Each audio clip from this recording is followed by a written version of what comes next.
Assalomu alaykum, hurmatli obunachilar va bog'dorchilik bilan shug'ullanuvchi bizim gruppani kanalni kuzatib boruvchilar.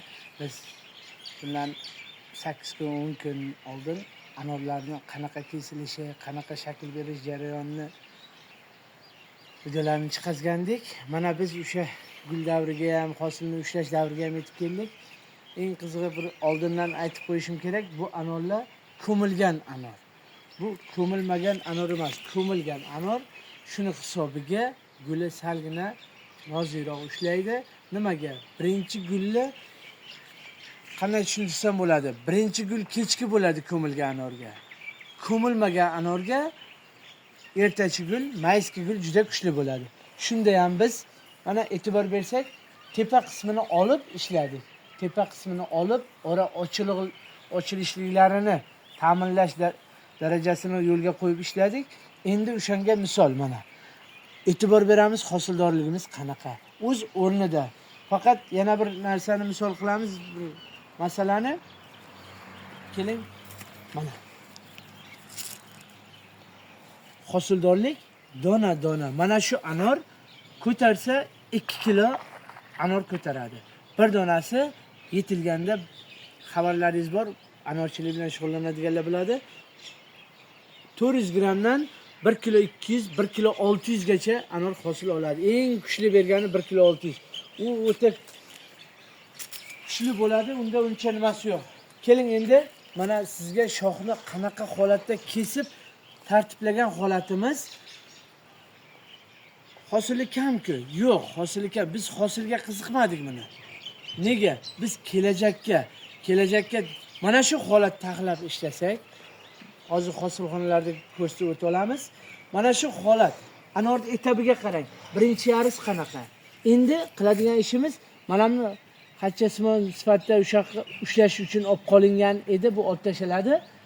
E'tibor beramiz, shox novdalar taxlanishi. Anor hosilida qarang qanaqa bir-biriga xalaqit bermasligi. Kommentariyada ancha-muncha gaplar bo'lib ketdi. Mayli, hech qisi yo'q. Mendagi uslub birinchi yil o'ziga hosilga qiziqmaymiz biz. Bizga hosil kerak yo'q. Bizda asosan ona shoxlarni taxlab olishlik.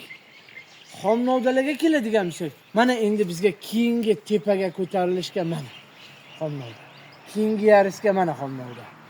E'tibor beramiz, mana shu ikkita novda tepaga ko'taradi. Bular osiladi. Bular hammasi birinchi yarisga qarang, qanaqa go'zal holat turibdi. Anor pastga osilgandan keyin ikkinchi yarisga anorni ko'ring. Mevasini taxlab ko'ring, qanaqa bir-biriga tegadimi? Yo'q. Endi bu yoqdan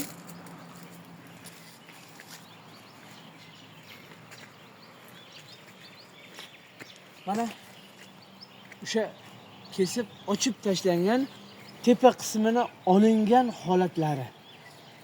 Yana bu jarayon, bu savollar juda ko'p bo'lyapti. Qanaqa savol? Chamandan gullaydi anor to'kilib ketadi. Bu ham xuddi shunaqa. Boyagi oziqasi sal kuchliroq edi. Suvni boshi, mana bunda biz oziqa berilmagan. Bog'bonimiz haqiqatan oziqa berishga o'zlari yo'q edi, anorga qarolmadi. Mana bundan buyog'iga qarashga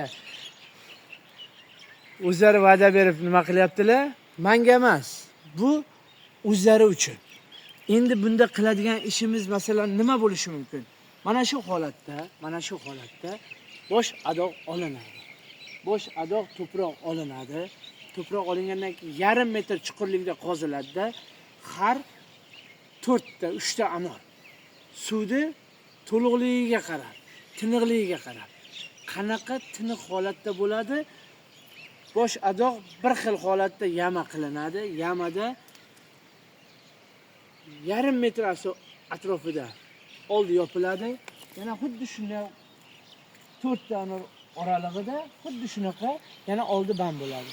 Ichida har birini ichida shu oralig'ida 4 arava pora tashlansa, molli sveji gumni. Har bir suvda ozod tashlansa, pora qurt chiqazadi. Haqiqatan to'g'ri, qurt chiqazadi. Qurtni yo'qotish uchun ozod, ammoniy sulfat, ana bunaqa ximikatlardan foydalanamiz. Bizda asosan oziqlantirish ana O'shanda keyin daraxtni oziqlantira oldik, yo suv bilan ta'minlay oldik degan masalalarda ko'rib chiqsak bo'ladi. Endi qarang, mana hosilxonaga kelaylik. Bu hali ham qalin qo'yilgani mana. Agar mana bular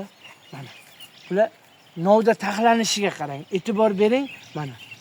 Sizga aytib o'tdik, har bir kichkina yangi kaltak hosilxona. Mana xuddi o'sha jarayon. Endiki qiladigan zilonni mana bu xom novdalarimizni olishligi nimani olamiz? Ichki qism yangi novdalarni olamiz mana. Bizda keragi yo'q. Bu hali novda chiqazgani yo'q, olinadigan novdalari yo'q. Bizda asosan mana shu yerga salgina qalinroq qoldirilgan. Qancha qalin bo'lsa, shuncha yo'qotish bo'ladi. Qancha har qanaqa daraxt tepa qism, tag qism olinsa, ana unda sifat olamiz. Qanaqa yon kaltakda mana e'tibor bering. Yon kaltakchilar qanaqa go'zal ishlaydi. Hosil berganda osiladi, hech qanaqa xalaqit berishlik yo'q. Mana bu bo'ladi hamsa, mana. Hosil osiladida ustiga borib, mana bunda qiraladi. Tepasidagi qo'yiladigan bo'lsa, tepada qaytadi, tikanning ustida turadi. Tikan teshib tashlaydi keyin. Mana bularni biz